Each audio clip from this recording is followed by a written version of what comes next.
In today's video, I'm going to teach you how to create a Stencil CLI token in Bigcommerce. This process is straightforward and takes just a few minutes to complete, so whether you're an experienced developer or new to Bigcommerce, you should find these instructions easy to follow.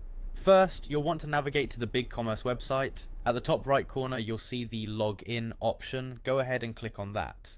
Once you're on the login page, enter your email and password. Remember to keep your login credentials secure and private. After you've entered your information, click on the login button to proceed.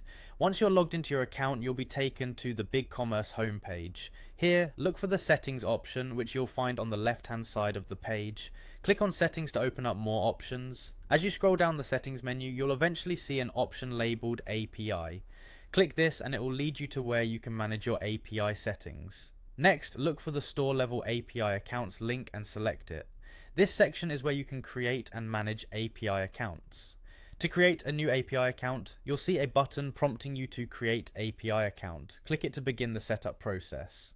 When setting up your new API account, the first thing you'll need to do is select the token type. For this tutorial, select the Stencil CLI token from the drop-down menu. This token is specifically used for theme development, so if you're working with Stencil CLI, it's the right choice. Now you'll need to give your token a name. This name is for your reference, so choose something descriptive that will remind you of the token's purpose. Once you've entered a name, you'll see an option labeled Publish Theme. Click on it to grant the necessary permissions for theme publishing. With all these settings configured, it's time to save your new API account. Find the Save button and click on it to confirm your setup.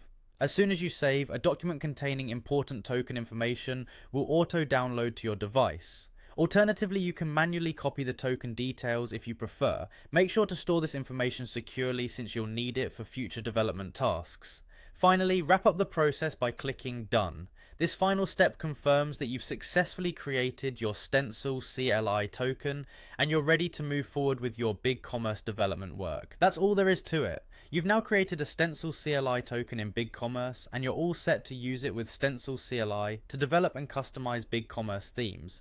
Thanks for watching and happy coding.